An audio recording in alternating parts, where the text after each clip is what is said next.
Que a graça e a paz de nosso glorioso Senhor e Salvador Jesus seja com todos. Eu quero saber quando é que vocês vão acostumar com máscara, que eu ainda não acostumei não. Uso. Misericórdia, Jesus. Vai acostumar não? Você não quer acostumar não, né, irmã? Muito bem. A gente usa porque é necessário, mas pensa. Que a graça e a paz de nosso glorioso Senhor e Salvador Jesus Cristo seja contigo. Amém. E com você também que está em casa. Você está participando do culto da Segunda Igreja Batista em Itapetinga, aqui no Médio Sudoeste Baiano. Eu quero louvar a Deus pela sua vida, você que tem acompanhado conosco nos cultos e que tem compartilhado. Portanto, eu vou dar um minuto agora para que você compartilhe o link com as pessoas da sua rede social. Nós estamos negociando com uma internet para que em breve nós possamos fazer isso aqui também no templo, como eu fazia outrora. Só que aí, quando eu liberava aqui a senha para que os irmãos do templo fizessem isso, vários acessos de uma vez, o sistema não aguentava e derrubava a rede. Nós melhoramos, ampliamos a internet, mas ainda não está suficiente. Tem culto aí que está tendo falhas, vocês estão cultuando em casa. Tem falado que tem tido cortes, em sinal que não está bom. Então, nós estamos vendo aí um ajuste e nós teremos, com esse ajuste, melhorias e nós teremos condições de poder oferecer a senha aqui no santuário, para que os irmãos aqui no santuário tenham um minuto para fazer missões, compartilhando assim com toda a sua rede. Quando nós fazíamos isso, nós tínhamos 2.000 pessoas cultuando, 1.000 pessoas, 3.000 pessoas, chegamos a ter 5.000 pessoas, porque a gente separava um minuto para que as pessoas, e liberava a senha para que até, não só as que estão em casa, mas as que estão aqui no santuário, pudesse compartilhar com a sua rede. Então, muito obrigado você que tem compartilhado. Isso é missões. Amém? Efésios capítulo 1, do 1 ao 14. Convido você a abrir aí a sua Bíblia. Nós encerramos a carta aos Efésios e estamos agora estudando a carta de Paulo aos Filipenses. Quem vem aqui orar de manhã, Neuzete, que vinha sempre, depois sumiu. Viu, Neuzete? Filipenses, estamos em Filipenses. Vê se você aparece. Deixa a Dininha lá, embaixo da coberta. Fica grudada com a Dininha lá de manhã cedo, não quer vir para cá. A irmã Maura ali, ó, todo dia está aqui. E quando eu crescer, eu vou querer ser assim, como a irmã Maura aí. Em nome de Jesus. Contrário, Efésios 1 diz assim: Paulo, apóstolo de Cristo Jesus, por vontade de Deus, aos santos que vivem em Éfeso e fiéis em Cristo Jesus, graça a vós outros e paz, da parte de Deus nosso Pai e do Senhor Jesus Cristo. Bendito Deus e Pai de nosso Senhor Jesus Cristo, que nos tem abençoado com toda sorte de bênção espiritual nas regiões celestiais em Cristo. Assim como nos escolheu nele, antes da fundação do mundo, para sermos santos e irrepreensíveis perante ele e em amor. Nos predestinou para ele, para a adoção de filhos por meio de Jesus Cristo, segundo o beneplácito de sua vontade, para o louvor da glória de sua graça, que ele nos concedeu gratuitamente no amado, no qual temos a redenção pelo seu sangue, a remissão dos pecados, segundo a riqueza da sua graça, que Deus derramou abundantemente sobre nós, em toda sabedoria e prudência, desvendando-nos o mistério da sua vontade, segundo o seu beneplácito que propusera em Cristo, de fazer convergir nele, na dispensação da plenitude dos tempos, todas as coisas, tanto as do céu como as da terra. E nele, digo, no qual fomos também feitos herança, predestinados segundo o propósito daquele que todas as coisas conforme o conselho da sua vontade, a fim de sermos para o louvor da sua graça, da sua glória, nós os que de antemão esperamos em Cristo, em quem também vós, depois de ouvirdes a palavra da verdade, o evangelho da vossa salvação, tendo nele também crido, fostes selados com o Espírito Santo da promessa, o qual é o penhor da nossa herança, até o resgate da sua propriedade, em louvor da sua glória. Pai, fala conosco por meio da tua palavra, em nome de Jesus. Venha, Deus, alimentar o teu aprisco, venha alimentar as tuas ovelhas, no nome de Senhor Jesus. Amém. A carta de Paulo aos Efésios, aqui nós aprendemos muita coisa. Inclusive, precisamos não somente da ortodoxia, que é a doutrina, mas também da ortopraxia, que é viver esta doutrina. Então, precisamos de doutrina certa e de vida certa. Amém? Então, nessa carta, Paulo une de forma equilibrada doutrina e vida, teologia e ética. Aqui nós encontramos nos três primeiros capítulos da carta de Paulo, ele lança a base da doutrina do Senhor, e nos últimos 3 capítulos ele aplica essa doutrina para a igreja. Então a teologia, já diz aí, não é um teólogo, a teologia ela é a mãe da ética, e a ética é filha da teologia. A vida decorre da doutrina, e a doutrina é o fundamento da vida. Então nós não podemos glorificar a Deus com a plenitude do nosso coração e com o vazio da nossa cabeça. Nem podemos glorificar a Deus com a plenitude da nossa cabeça e com o vazio do nosso coração. Então, conhecimento sem vida é orgulho estéril. Vida sem conhecimento é experiencialismo, bem como vazio. E aí nós precisamos, então, ter a mente cheia de luz e o coração cheio do fogo do Senhor. Então, esses primeiros versos aqui que nós fizemos a leitura, nós percebemos na carta aqui, e eu quero compartilhar com vocês, que existem muitas expressões em Cristo. Isso é comum na carta de Paulo aqui aos Efésios. Em Cristo. Em Cristo. Não existe vitória sem Cristo. Não existe vida fora de Cristo. Aqui nesses primeiros versos, aí, você vai ver esta ideia aparecer cerca de umas 12 vezes. Nesses primeiros versículos aí, nos primeiros 14 versículos, vai aparecer esta ideia em Cristo cerca de 12 vezes. E é sobre isso que quero pensar aqui com os irmãos um pouquinho nessa noite e incentivar você a ler a carta de Paulo aos Efésios. Porque aqui você vai ver essa expressão em Cristo, que é uma expressão chave em toda a epístola. Mas o que é estar em Cristo? Estar em Cristo grave bem isso, estar em Cristo estar onde Ele está. Onde é que Jesus está? À direita de Deus Pai. Onde é que Jesus está? Aí mesmo no verso 19, verso 20, mas no verso 21 vai dizer que Cristo está, nós estamos em Cristo. Acima de todo principado, acima de toda potestade, acima de todo domínio, acima de todo nome que se possa referir, não só no presente século, mas também no vindouro. Então, estar em Cristo é estar aonde Ele está. Nós somos cidadãos dos céus, mas somos também cidadão da terra, nós somos cidadão dos céus. Cidadão dos céus e cidadão da terra. Então, estando em Cristo, você está onde Ele está.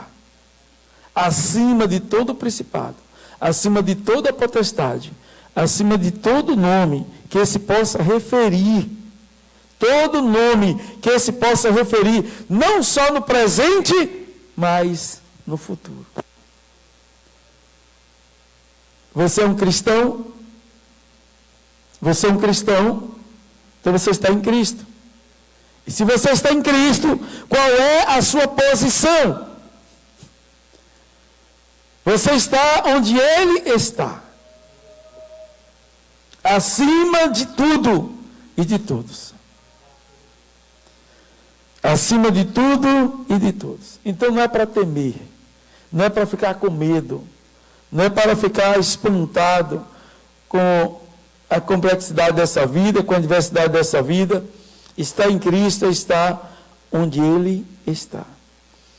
Estar em Cristo é exatamente ser como Ele é. Filho de Deus, aleluia.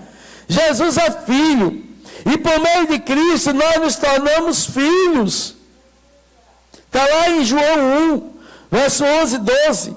Quando diz que Ele veio para os que eram céus e os céus não receberam, mas todos quanto receberam, Ele deu poder de serem feitos filhos de Deus. Jesus é o Filho, o primogênito do Pai, o unigênito do Pai, primogênito do Pai, e está em Cristo, é ser como Ele é, Filho de Deus, aleluia. Porque por meio de Jesus, nós nos tornamos filhos de Deus, amados do Senhor. Estar em Cristo é ter a natureza de Cristo. Estar em Cristo é não ter somente estar com esse corpo terreno limitado, inclinado para pecar, que deseja pecar, este corpo de carne, esse corpo terreno. Está em Cristo, lá em 2 Coríntios 1, verso 17, diz: eis que se alguém está em Cristo, é nova criatura, as coisas velhas já se foram, já se passaram, e eis que se fizeram novas todas as coisas. Está em Cristo é ter uma nova natureza, é ter a natureza de Cristo, não mais a natureza do primeiro Adão, que a natureza do primeiro Adão, ela é terrena, humana, pecadora, mas está em Cristo, o segundo Adão, é ter a natureza agora do céu, e não da terra, de santidade e não de pecaminosidade, de amor e não de ódio, de compaixão, de sensibilidade, de misericórdia e não de indiferença. Está em Cristo é ter essa nova natureza. 2 Coríntios 5,17. Eis que se alguém está em Cristo, nova criatura é. As coisas velhas já se passaram, eis que tudo se fez novo. Então estar em Cristo é ser como Ele é, com a sua natureza de nova vida. E aí, irmãos, estar em Cristo é também compartilhar o que Ele tem, como Ele compartilhou, como Ele foi. Nesse mesmo texto aqui de 2 Coríntios 5,17, aí você vem para o 18 que diz: Deus estava em Cristo. Olha, Deus estava em quem? Em Cristo. Nós estamos falando que nós estamos em Cristo. Aí o versículo 18 diz: Deus estava em Cristo. Tudo provém de Deus, que nos conciliou por meio dele, por meio de Cristo, nos deu um estado de reconciliação. Verso 19. A saber que Deus estava em Cristo, reconciliando consigo o mundo, não imputando aos homens as suas transgressões, e nos confiou a palavra da reconciliação. Preste atenção aí. Versículo 18 diz que, começa falando aí, nós estamos em Cristo. O verso 17 eu falei, somos nova criatura. Deus em Cristo reconciliou consigo o mundo, e nós agora que estamos em Cristo, fomos reconciliados, nós fomos reconciliados, estávamos nesse mundo de perdição, aí fomos reconciliados, e agora que fomos reconciliados, Ele nos deu a mesma missão que deu a Jesus, de reconciliar, não a missão lá da cruz, aquilo ali não é isso, mas a missão, estou falando no sentido de nós agora reconciliarmos outras pessoas. nos deu o ministério da reconciliação. Deus estava em Cristo, reconciliando consigo o mundo, não imputando os homens as suas transgressões, e nos confiou a palavra, nesta versão. Outras Bíblias dizem ministério da reconciliação. Assim como o Pai estava em Cristo reconciliando consigo o mundo, e nos reconciliou, agora nós em Cristo somos instrumentos para a mesma missão. Você consegue entender isso? Estar em Jesus significa ter a mesma missão que ele teve, no sentido de estar reconciliando as pessoas com Deus. Então nós somos da turma que reconcilia, no sentido vertical e no sentido horizontal. Promover a paz, promover a reconciliação do homem perdido com Deus. Amém, amados?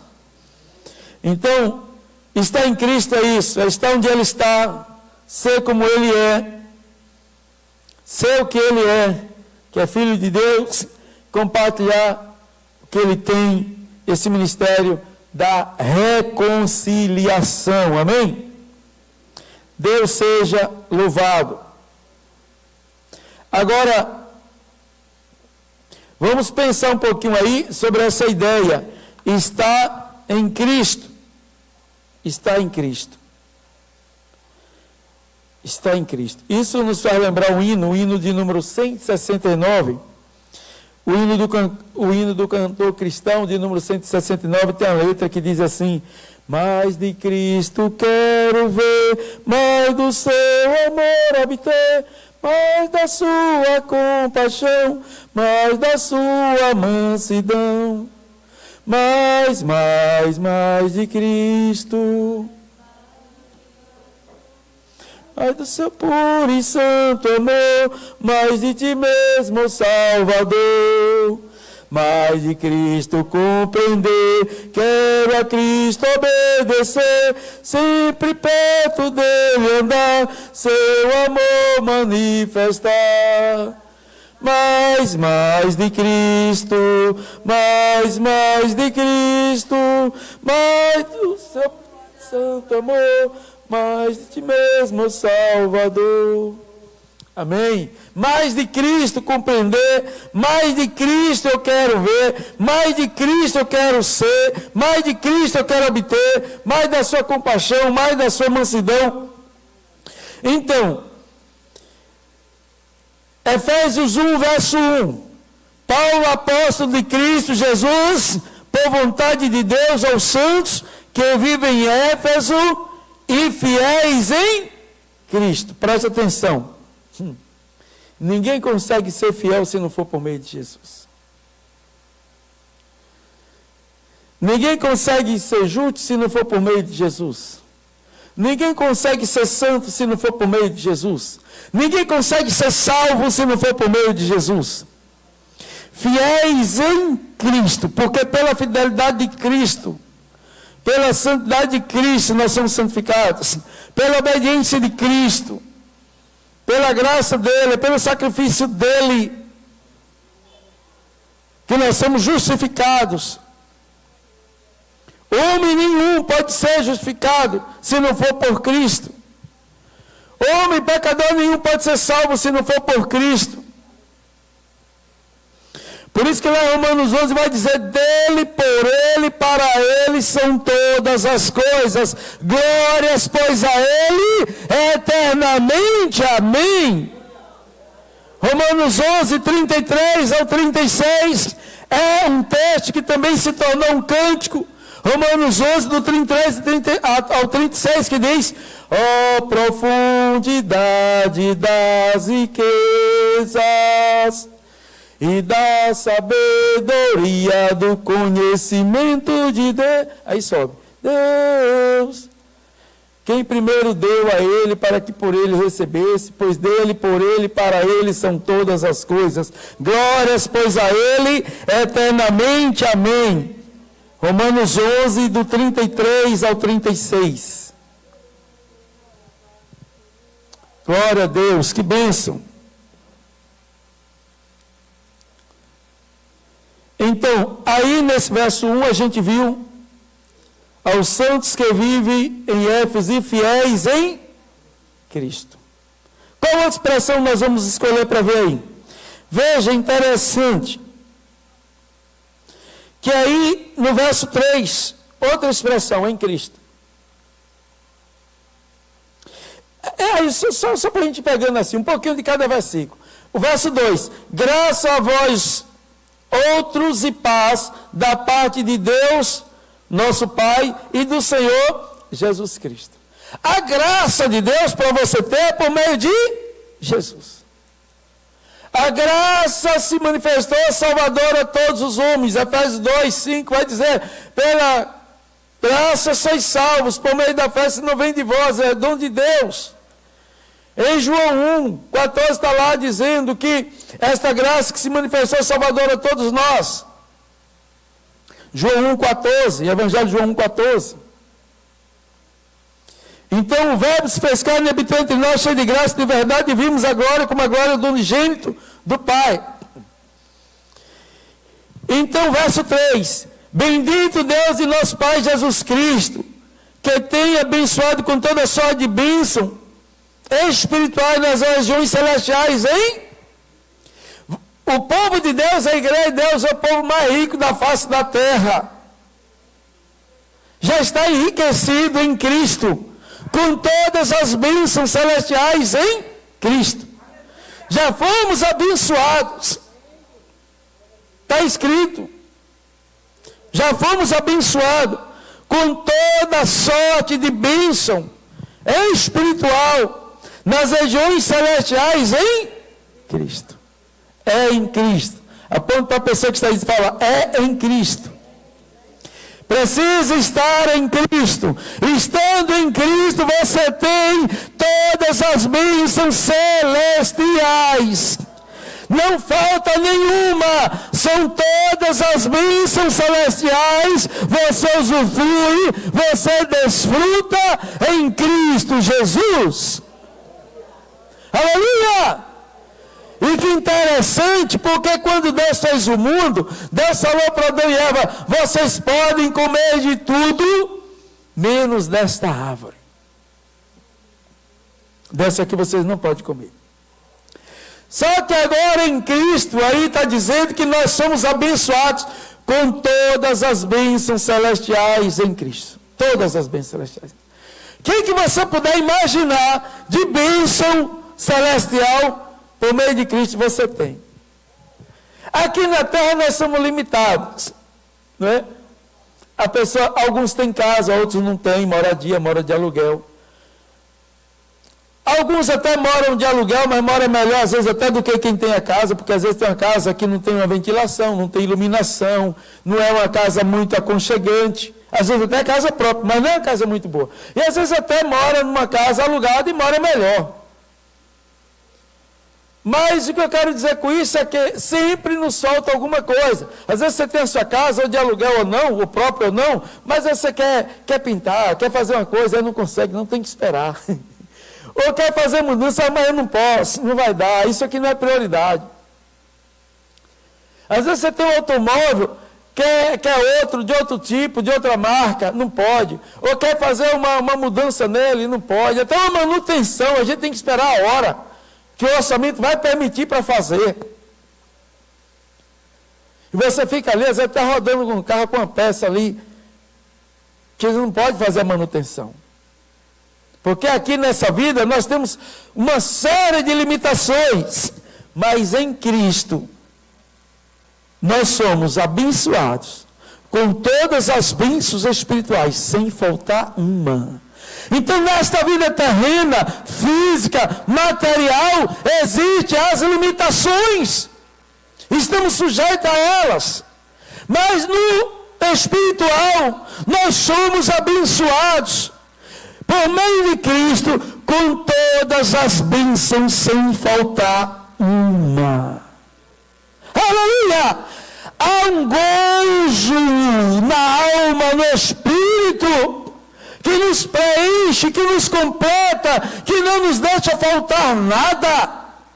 Lembra do Salmo 23? O Senhor é meu pastor, nada me faltará. O Senhor é meu pastor, nada me faltará. Você quer ter contentamento? Você quer ter prazer em viver? Você quer ter alegria em viver? Projete-se em Cristo, viva em Cristo, se realize em Cristo, porque em Cristo é o lugar de realização, de gozo, de prazer. Mas quando se sai desta lógica, e agora você se depara com uma vida, muitas vezes, de limitação, de sofrimento. Que é o que aconteceu com Pedro. Enquanto ele estava olhando para Jesus, ele andou sobre as águas. Quando ele, mesmo andando sobre as águas, olhando para Jesus, ele tira o olhar de Jesus e passa a olhar o vento,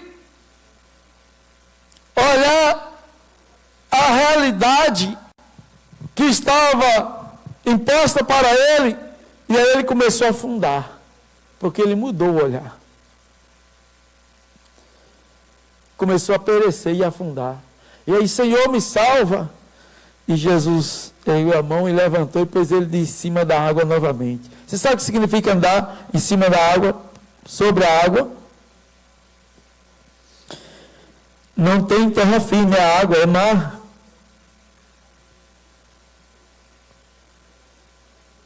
Todo mundo estaria dizendo isso é impossível.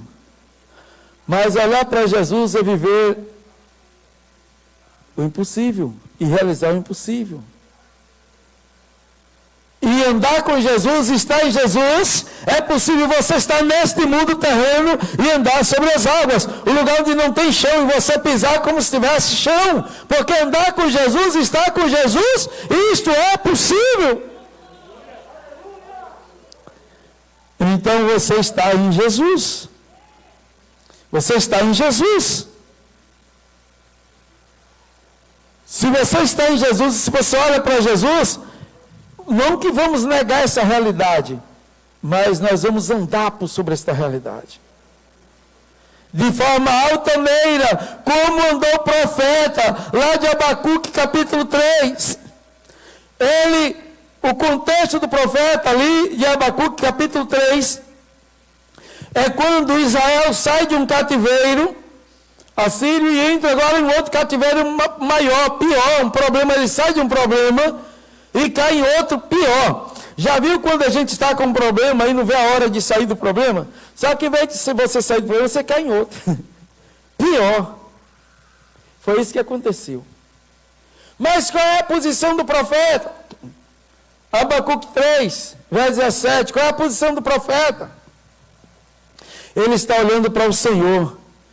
E não para aquela realidade, não para aquelas circunstâncias. E porque ele está olhando para o Senhor, não é que ele vai negar a realidade, ele agora tem resiliência, ele agora tem capacidade de enfrentar a realidade e de andar por cima daquela realidade, de passar por cima altaneiramente. Aí ele diz, ainda que a figueira não floresça, nem fruto na vide, o produto da oliveira minta, os campos não produzem mantimento, as ovelhas sejam arrebatadas do aprisco e nos currais não haja gado, todavia eu me alegrarei no Senhor, porque ele não está olhando para essa realidade, ele está olhando para o Senhor. Todavia me alegrarei no Senhor, exulto no Deus da minha salvação. Por quê? Porque aí vem o verso seguinte, porque o Senhor é Deus da minha fortaleza, faz os meus pés como os da corça, andar veloz, me faz andar altaneiramente, andar alto, por cima dos problemas. Me faz andar altaneiramente. Está em Cristo. Você vai andar altaneiramente por sobre as águas. E não vai afundar. Por sobre as circunstâncias. E não vai submergir em si mesmo. Numa depressão. Em um desânimo. Em uma desesperança. Não. Você vai estar olhando para Jesus. Eu estou em Jesus. E em Jesus eu vou. Em Jesus eu venço. Em Jesus eu sou. Porque a palavra diz, o que a palavra diz que eu sou, a gente tem às vezes um pensamento que diz assim, eu sou o que a palavra diz que eu sou. Eu tenho o que a palavra diz que eu tenho. E eu posso o que a palavra diz que eu posso. E em Jesus nós podemos todas as coisas. Nós podemos todas as coisas. Então ficamos aí no versículo 3, que em Cristo nós somos enriquecidos, abençoados, com todas as bênçãos celestiais em Cristo Jesus. Versículo 4. Assim como nos elegeu nele, antes da fundação do mundo, para sermos santos, irrepreensíveis, perante ele em amor. Veja bem, uma escolha. Fomos escolhidos em Cristo, antes da fundação do mundo. Antes da fundação do mundo, nos escolheu nele. Oh glória! Antes da fundação do mundo, antes de Adão pecar, que Deus já sabia que isso tudo ia acontecer, já estava lá Jesus, para por meio de Jesus, eu e você, já estávamos escolhidos, eleitos, predestinados, por Cristo Jesus, para sermos herança do Senhor. Aleluia! Nele, antes da fundação do mundo, nele, antes da fundação do mundo, fomos escolhidos em Cristo. Amém? Se anime, se alegre, porque Deus tem plano para a sua vida. Lá em Gálatas 4:4 diz: vindo à plenitude dos tempos. Veio seu filho, nascido de mulher. Deus fez cumprir a vinda do seu filho para que fôssemos resgatados. Nascido sob a lei, para cumprir a lei e nos resgatar toda a maldição da lei. Que bênção! Aí a gente vai vendo, irmãos, no verso 5, nos predestinou para ele, para a adoção de filhos, por meio de Jesus. Tudo em Jesus, segundo o beneplácito da sua vontade. O verso 6, para o louvor da glória de sua graça, que ele nos concedeu gratuitamente no amado. Então recebe a graça nele. É por meio dele que nós somos agraciados. É pela graça, mediante a fé em Cristo Jesus, que somos salvos. Versículo 7. No qual temos a redenção pelo seu sangue, a remissão dos pecados, segundo a riqueza da sua graça. Aí você percebe que tem a redenção nele.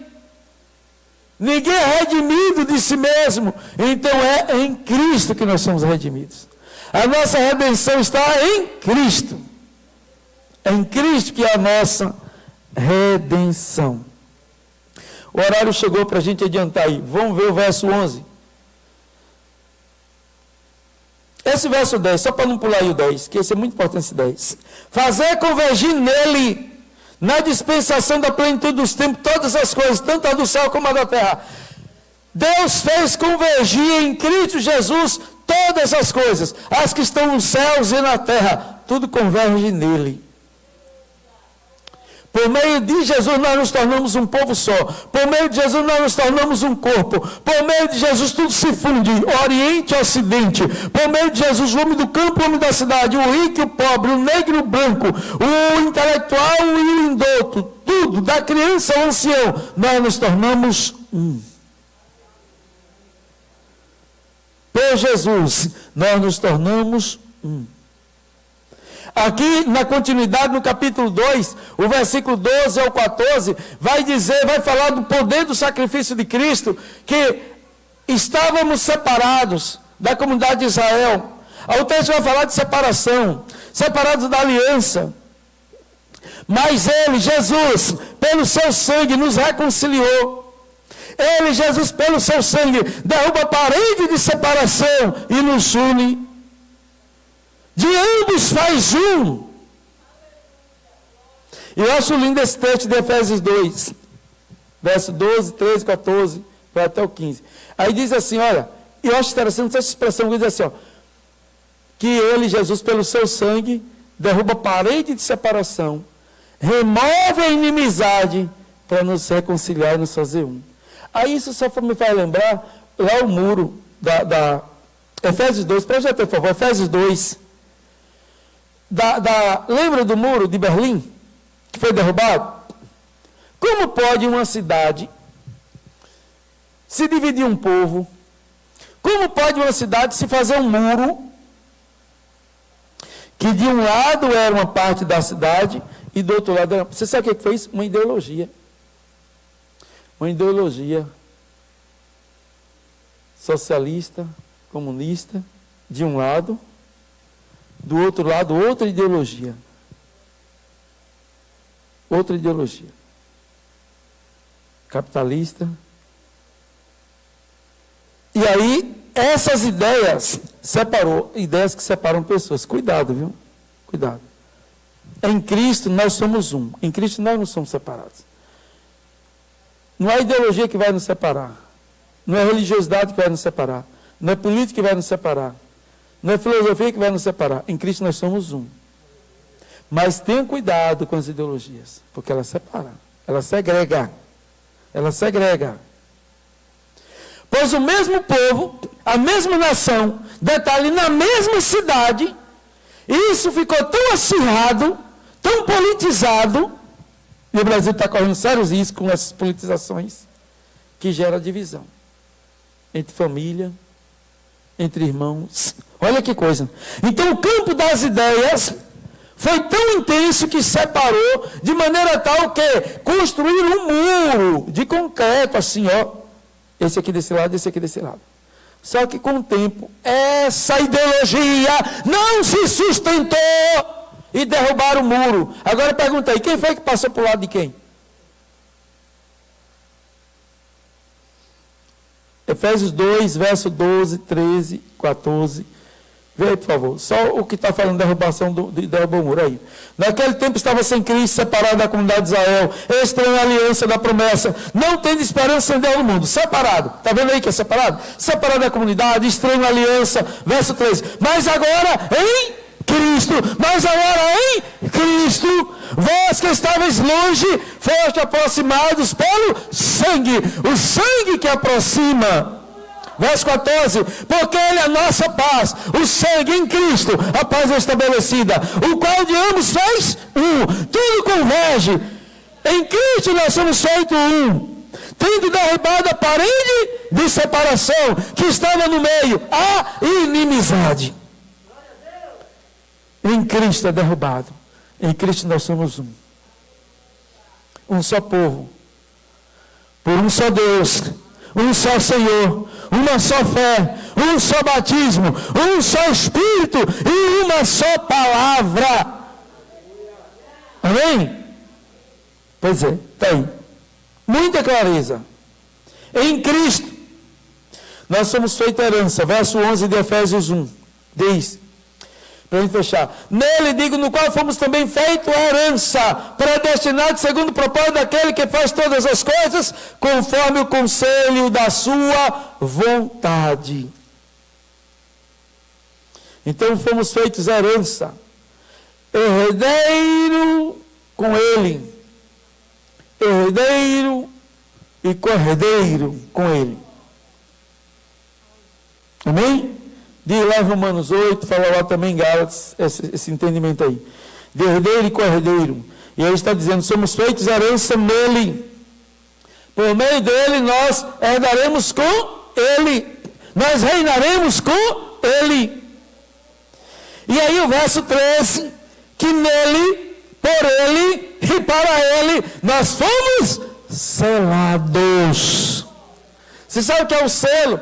Colocado no correio, numa correspondência? É inviolável, ninguém pode abrir. Se abrir é crime. Sabe que aqui não é um selo humano, é um selo do Espírito, que Satanás, demônio, ninguém pode arrancar. Você foi selado com o selo dos céus.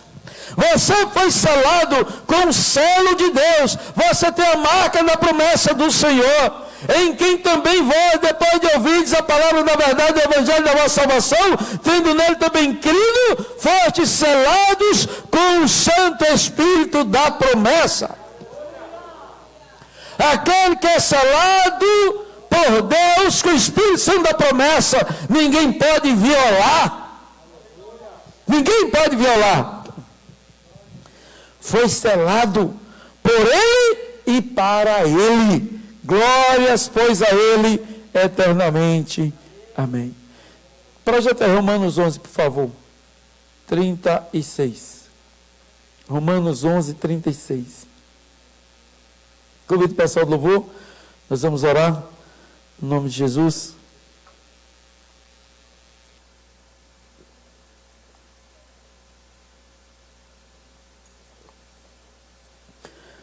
Porque dele, por meio dele e para ele são todas as coisas. A ele, pois, a glória eternamente. Amém.